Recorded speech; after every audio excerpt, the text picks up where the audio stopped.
ان 13 سالوں میں سے آپ نے 7 سال مکہ معظمہ میں گزارے ہیں اور 2 سال آپ نے مدینہ المنورہ میں گزارے ہیں. اس کے علاوہ باقی جتنے بچتے ہیں وہ کچھ جاتے ہوئے صرف کر دیا آپ نے اور کچھ واپسی پر آتے ہوئے کچھ ممالک کے اندر آپ نے جو ہے وہ سیاحت کی ہے. آئیے دیکھتے ہیں. اب مکہ معظمہ میں پہنچے. مکہ معظمہ کے اندر آپ 7 سال رہے اور ان 7 سالوں کے اندر آپ نے کیا کیا؟ کیا آپ 7 سال کسی حجرے میں بیٹھے رہے؟ نہیں. یہ ہیں پیر ہمارے سید جلال الدین مخدوم جہانیہ جہاں گشت رحمۃ اللہ علیہ. 7 سال مکہ میں رہے ہیں تو آپ مکہ میں رہ کر جتنی احادیث کی کتب مشہور اویلیبل تھی آپ نے ساری کی ساری پڑھ ڈالی.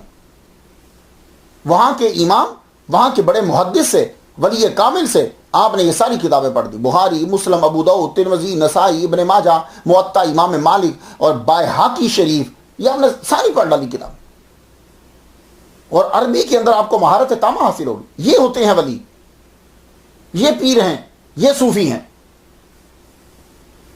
اور آپ نے اب 7 سال یہاں میں قیام کیا، 2 سال آپ نے مدینہ المنورہ. مدینہ المنورہ میں امام عبداللہ یافعی رحمۃ اللہ کے ساتھ آپ کی دوستی رہی اور وہ کبھی مکہ میں آ جاتے تھے، کبھی وہ مدینہ میں چلے جاتے تھے. اور مکہ میں بھی کبھی امامت کراتے تھے، کبھی مدینہ میں امامت کراتے. یہاں بھی وہ پڑھاتے تھے، وہاں بھی وہ پڑھاتے تھے. تو امام عبداللہ رحمۃ اللہ علیہ کے ساتھ آپ کی دوستی رہی. یہ مدینہ المنورہ میں جو آپ رہے ہیں یہاں آپ نے عوارف المعارف، تو چونکہ امام یافعی رحمۃ اللہ علیہ، شافعی نہیں بول رہا، امام عبداللہ جو ہیں یہ بھی سہروردی ہیں. ان کے پاس وہ کتاب تھی عوارف المعارف جس کو پڑھا کرتے تھے شیخ شہاب الدین عمر سہروردی رحمۃ اللہ علیہ، جو مرید ہیں عبد القادر گیلانی رحمۃ اللہ علیہ کے اور بانی ہیں سہروردیہ سلسلے کے. کچھ آپ کے نالج میں اضافہ ہو رہا ہے. وہ کتاب ان کے پاس تھی، اس کتاب سے آپ نے عوارف المعارف جو ہے وہ پڑھی. تو میں کچھ کتابیں آپ کو بتاتا رہتا ہوں ساتھ ساتھ.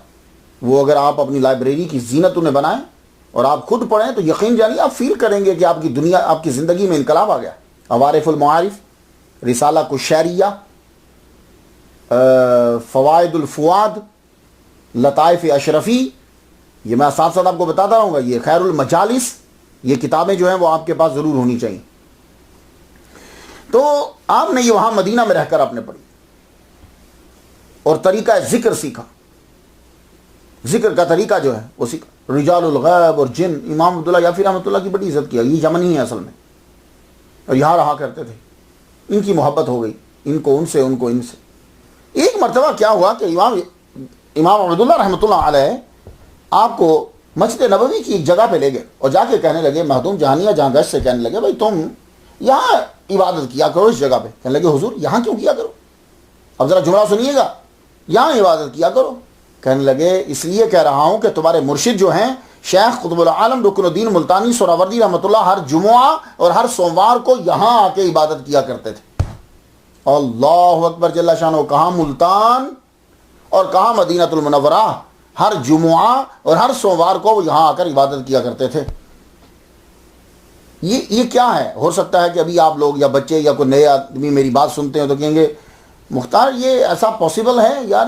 ہاں، اس کی یہ ٹرمنالوجی استعمال ہوتی ہے، اسے کہتے ہیں طے زمانی اور طے مکانی. یہ طے مکانی کیا ہوتا ہے؟ جب آپ تصوف میں ماہر ہو جائیں گے نا، روحانیت کے اندر، یہ سفر کچھ بھی نہیں ہوتا بھائی. ہاں، پھر ان کو معلوم پڑ جاتا ہے کہ ہم کو کہاں سے نکل کے کہاں چلے جانا ہے. میں ایک سمپل سی مثال دے دیتا ہوں، زیادہ لمبی گفتگو نہیں کرتا کہ میری عادت نہیں ہے سائنس میں جاؤں، فقہ میں جاؤں، ان چیزوں میں جاؤں. میں تو لوگوں کو صرف سادہ چیزیں بتا رہا ہوں. آئنسٹائن جو ہے نا، اس نے ایک ورم ہول کا بتایا تھا کانسیپٹ. ورم ہول کیا ہوتا ہے؟ وہ اس نے ورم ہول یہ بتایا تھا ایسے کر کے، کہنے لگا دیکھو اگر تم اس طرح، یہ زمین ہے اور یہ آسمان ہے، اگر تم یہاں سے سفر کر کے یہاں جانا چاہو تو تمہیں کئی نوری سال لگ جائیں گے. نوری سال یعنی لائٹ کی سپیڈ سے سفر کرتے ہوئے تمہیں کتنے ہی سال لگ جائیں گے کہ تم یہاں پہنچو. تو اتنی زندگی نہیں ہے. 1,86,000 مائل پر سیکنڈ تم سفر کرو تو کئی سال لگ جائیں تو بھی نہ پہنچ پاؤ. لیکن اگر تمہیں ورم ہول کا پتہ چل جائے تو پھر تم یہاں سے داخل ہو تو تھوڑے دیر میں یہاں پہنچ جاؤ گے. یہ آئنسٹائن نے بہت پہلے نظریہ دیا تھا اور یہی معراج میں ہے. ہمارے نبی صلی اللہ علیہ وآلہ وسلم یہاں سے بیت المقدس گئے, بیت المقدس سے وہاں سیدھا اوپر چلے گئے. تو یہاں سے سیدھا کیوں نہیں گئے, وہاں سے کیوں گئے؟ اس لیے کہ وہ تمام رستے جو ہیں جن میں شارٹ کٹ ہے وہ رستہ وہاں سے جاتا تھا اوپر, اور وہ خاص رستہ تھا. اس لیے جبرائیل علیہ السلام کو بار بار اپنا نام بتانا پڑا ہے. جیسے یہاں FBI کی پیٹاگون میں جانا پڑے یا آپ کو کسی خاص جگہ پہ جانا پڑے تو بار بار آپ کو اپنی ID بتانی پڑتی ہے. وہ بار بار ID بتا رہے تھے اپنی, کیونکہ اس رستے سے کوئی گزرتا نہیں ہے. آپ جائیے پینٹاگون میں چلے جائیے, آپ کسی جگہ جائیے جو امریکہ یا ایون کہ آپ یہ جو آرمی کے ہیں جائیے, آپ کو ہر وقت بتانا پڑے گا, نکال کے یوں.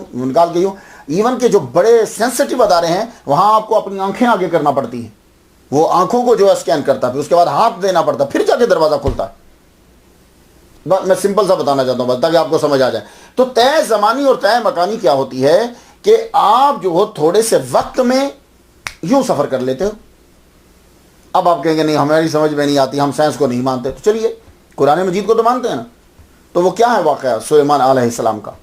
انہوں نے کہا تھا کہ مجھے تخت چاہیے, تو ایک آدمی کھڑا ہوا, قال الذی عنده علم من الکتاب, جس کے پاس علم تھا زبور کا تھوڑا سا علم تھا اس کے پاس, پورا بھی نہیں تھا. کہنے لگا کہ میں لاؤں گا, قبل ان یرتد الیک طرفک ٹوینکلنگ ود ون این آئی, آنکھ جھپکنے سے پہلے لے آؤں گا. تو یہ لے آؤں گا تو وہی ہے نا جو جاؤں گا بھی ہوگا. تو اب وہ گئے اور آئے, اور پلک جھپکنے میں تو آپ اٹھ کے بیٹھ نہیں سکتے, تو وہ گئے اور آئے ہیں.